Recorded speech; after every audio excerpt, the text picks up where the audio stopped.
Chennai shopping mall Aadi blockbuster KG sale. KG చీరల ప్రారంభ ధర కేవలం 150 రూపాయలు మాత్రమే. కొన్ని ప్రత్యేక చీరలపై రెండవ చీర కేవలం 9 రూపాయలకే సొంతం చేసుకోండి. బ్రిక్స్ దేశాల మధ్య సాంకేతిక సహకారం, విజ్ఞాన మార్పిడి, సామర్థ్యం బలోపేతం చేసే లక్ష్యంతో భారత్ ప్రతిపాదించిన బ్రిక్స్ కనెక్ట్ ని ప్రారంభించారు. బ్రిక్స్ అధ్యక్ష బాధ్యతలు నిర్వహిస్తున్న భారత్ నాయకత్వంలో హైదరాబాద్లో కార్మిక, ఉపాధి మంత్రుల సమావేశం విజయవంతంగా సాగింది.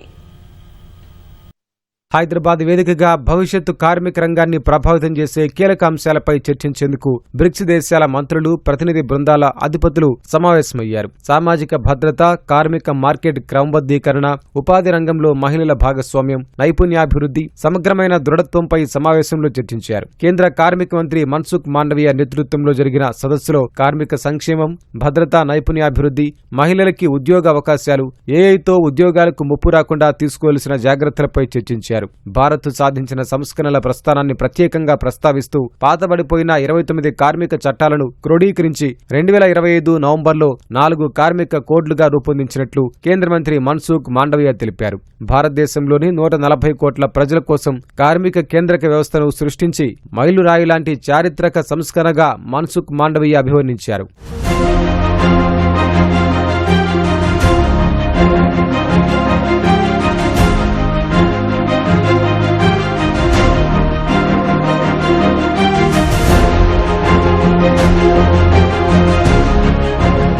భారతదేశ సామాజిక భద్రతా వ్యవస్థ 100 కోట్ల మంది ప్రజలకు రక్షణ కల్పిస్తోందని అంతర్జాతీయ కార్మిక సంస్థ డైరెక్టర్ జనరల్ పంపిన వీడియో సందేశంలో పేర్కొన్నారు. ఈ సమావేశంలో బ్రిక్స్ దేశాల మధ్య సాంకేతిక సహకారం, విజ్ఞాన మార్పిడి, సామర్థ్య పెంపొందింపును బలోపేతం చేసే లక్ష్యంతో బ్రిక్స్ కనెక్ట్ ను ప్రారంభించారు. బ్రిక్స్ దేశాల కార్మిక సంఘాల నేతలు రూపొందించిన నివేదికను ప్రతినిధుల బృందం మంత్రుల బృందానికి అందించింది. రాష్ట్రంలో అమలు చేస్తున్న కార్మిక సంక్షేమ విధానాలపై రాష్ట్ర కార్మిక మంత్రి వివేక్ వెంకటస్వామి వివరించారు. మినిమం వేజెస్ 10 సంవత్సరాలు టీఆర్ఎస్ హయాంలో చేయలేదు, కానీ కాంగ్రెస్ ప్రభుత్వం వచ్చిన తర్వాత మినిమం వేజెస్ ఇంప్లిమెంట్ చేయడం జరిగింది. దాని తర్వాత గిగ్ వర్కర్స్ యాక్ట్, ఈ గిగ్ వర్కర్స్ యాక్ట్ ద్వారా ఉద్యోగ సెక్యూరిటీ ఇప్పించడము, తర్వాత వారికి వెల్ఫేర్ బోర్డు స్థాపించడము ఇంప్లిమెంట్ చేయడం జరిగింది. దాంతో పాటు తెలంగాణ రాష్ట్రంలో 120 అడ్వాన్స్ టెక్నాలజీ సెంటర్స్, ఎందుకంటే స్కిల్డ్ మ్యాన్ ఫోర్స్ అవసరము, మ్యాన్ ఫోర్స్ కి సెక్యూరిటీ అవసరము. దాని తర్వాత టామ్కామ్స్ లో బయట దేశాలకు కూడా స్కిల్డ్ మ్యాన్ ఫోర్స్